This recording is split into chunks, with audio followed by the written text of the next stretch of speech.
जब अमित शाह के हाथों में हथकड़ियां जकड़ी गईं, जब अमित शाह के हाथों में बेड़ियां जकड़ी गईं, तब नरेंद्र मोदी डर गए। जब अमित शाह को गुजरात का तड़ीपार बताया गया, तब नरेंद्र मोदी डर गए। जब अमित शाह को गुजरात के लिए खतरनाक बताया गया, तब नरेंद्र मोदी डर गए, क्योंकि नरेंद्र मोदी बहुत डरपोक हैं। वो जानते हैं कि अमित शाह आज जेल जा रहा है, कल मेरा नंबर है, कल मैं भी जेल जा सकता हूँ, कल मुझे भी तड़ीपार घोषित किया जा सकता है, मुझे तो पूरे हिंदुस्तान से तड़ीपार घोषित कर दिया जाएगा। इसलिए नरेंद्र मोदी ने देश की अदालत को कंट्रोल करने की कोशिश की, देश की अदालत पर कब्जा करने की कोशिश की, सुप्रीम कोर्ट के जजों पर कब्जा करने की कोशिश की और उन्हें गुलाम बनाने की कोशिश शुरू कर दी। और जब ये सत्ता में आए, जब ये पावर में आए, तो सबसे पहले इन्होंने यही काम किया कि देश के सुप्रीम कोर्ट को अपने कब्जे में लेने का कानून बना दिया। कानून इतना सटीक था कि वो लोकसभा में पास हो गया, राज्यसभा में पास हो गया, राष्ट्रपति द्रौपदी मुर्मू ने साइन भी कर दिया, तुरंत फटाक से साइन कर दिया, क्योंकि राष्ट्रपति द्रौपदी मुर्मू उस समय नहीं थी, माफ़ कीजिएगा, उस समय राष्ट्रपति कोई और था, लेकिन उन्होंने तुरंत ही साइन कर दिया। साइन करते ही ये कानून वर्चस्व में आ गया। लेकिन फिर ये कानून पहुंच गया सुप्रीम कोर्ट, मामला सुप्रीम कोर्ट पहुंच गया। सुप्रीम कोर्ट ने जब इस कानून को देखा तो सुप्रीम कोर्ट का माथा ठनक गया। सुप्रीम कोर्ट ने कहा, अरे ये तो बहुत ही खतरनाक होने वाला है, देश की अदालत को सरकार अपने कब्जे में लेने जा रही है। अब देश की अदालत, देश के जज नरेंद्र मोदी के गुलाम हो जाएंगे, नरेंद्र मोदी के दरबारी हो जाएंगे, देश के बड़े बड़े जज नरेंद्र मोदी के मंत्रियों के गुलाम बन जाएंगे। तुरंत ही सुप्रीम कोर्ट ने इस कानून को रद्द कर दिया। कानून का नाम था NJAC। ये बहुत ही खतरनाक कानून था साथियों। ये कानून अगर पास हो जाता तो देश की अदालत गुलाम हो जाती, देश की अदालत नरेंद्र मोदी के हाथों कठपुतली बन जाती। लेकिन NJAC कानून सुप्रीम कोर्ट ने रद्द करके देश के संविधान को बचा लिया। वरना आज संविधान को मिटते हुए देर नहीं लगता, संविधान एक झटके में मिटा दिया जाता। और संविधान मिटाने के लिए सुप्रीम कोर्ट जाने की जरूरत नहीं थी, नरेंद्र मोदी अपने PMO ऑफिस से ही संविधान को मिटा देते। ये कानून इतना खतरनाक था। फिर उसके बाद इस कानून को रद्द करने का कार्रवाई शुरू हो गया। सुप्रीम कोर्ट बेहद सख्त लहजे में आ गया, क्योंकि आपको पता होगा कि देश में चाहे ED हो, CBI हो, जितनी संवैधानिक एजेंसियां हैं, सब नरेंद्र मोदी कब्जे में आ चुकी हैं। किसी भी एजेंसियों के किसी भी बड़े अधिकारी की हिम्मत नहीं है कि मोदी सरकार के किसी भी नेता को छू सके, किसी मंत्री को हाथ लगा सके, क्योंकि आज सारी संवैधानिक संस्थाएं आज सरकार के कब्जे में हैं। बस एक सुप्रीम कोर्ट ही बचा है जो गाहे बगाहे सरकार के खिलाफ फैसला सुना देता है या एक्शन ले लेता है, क्योंकि सुप्रीम कोर्ट अभी भी सरकार के चंगुल से बाहर है, अपने आप को इसने बाहर कर रखा है। कॉलेजियम सिस्टम सुप्रीम कोर्ट में लागू है। अगर NJAC लागू हो जाता तो अब तक CJ सूर्यकांत सुप्रीम कोर्ट में ना बैठे होते, वो मोदी अमित शाह के घर पर पहरा दे रहे होते। चलिए मैं आपको बताता हूँ दरअसल इस कानून का मतलब क्या है और इस कानून के तहत कैसे सुप्रीम कोर्ट ने अपने आप को बचा लिया, बड़े बड़े जजों को बचा लिया, CJI को बचा लिया, क्योंकि सुप्रीम कोर्ट में कॉलेजियम सिस्टम लागू होता है। कॉलेजियम सिस्टम के तहत ही जजों का ट्रांसफ़र पोस्टिंग होता है। लेकिन जब NJAC लागू हो जाता तो जजों का ट्रांसफ़र पोस्टिंग सब कुछ नरेंद्र मोदी करते, अमित शाह करते और इनके मंत्री करते, इनके अनपढ़ गंवार मंत्री करते। देखिए लिखा है कि भाजपा सरकार बनने के बाद 2014 में नरेंद्र मोदी सरकार NJAC एक्ट लाई थी। इस कानून में हाई कोर्ट और सुप्रीम कोर्ट में जजों की नियुक्ति के लिए राष्ट्रीय आयोग बनाने का प्रावधान था।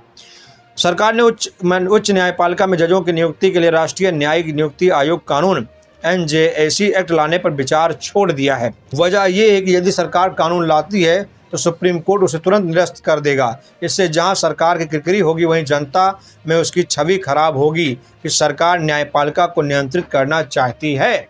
दरअसल सरकार को ये डर है कि विपक्ष के लोग उसके खिलाफ याचिका सुप्रीम कोर्ट में न डाल दें। सरकार को ये डर है, मोदी को ये डर लगता है कि कहीं लोग उनके खिलाफ सुप्रीम कोर्ट न पहुंच जाएं और न पहुंच जाएं, हर बड़े बड़े कानून पर न पहुंच जाएं, जो भी उनके बिल आते हैं उस पर न पहुंच जाएं। इसीलिए सुप्रीम कोर्ट पर कब्जा करना चाहते हैं, NJAC लागू करना चाहते हैं। देखिए आगे खबर है कि भारत सरकार बनने के बाद 2014 में नरेंद्र मोदी सरकार NJAC एक्ट लेकर आई। इस कानून में हाई कोर्ट और सुप्रीम कोर्ट में जजों की नियुक्ति के लिए राष्ट्रीय आयोग बनाने का प्रावधान था। एक सचिवालय बनाने का प्रस्ताव भी था जिसमें जज उम्मीदवारों का रिकॉर्ड रखा जाता, लेकिन इस कानून को सुप्रीम कोर्ट में न्यायिक स्वायत्तता के लिए खतरा बताते हुए चुनौती दी गई। संविधान पीठ ने 2015 में न्यायिक नियुक्तियों को न्यायपालिका की स्वायत्तता से जोड़कर उसे संविधान के बुनियादी ढांचे का हिस्सा घोषित कर दिया और एनजेसी कानून निरस्त कर दिया।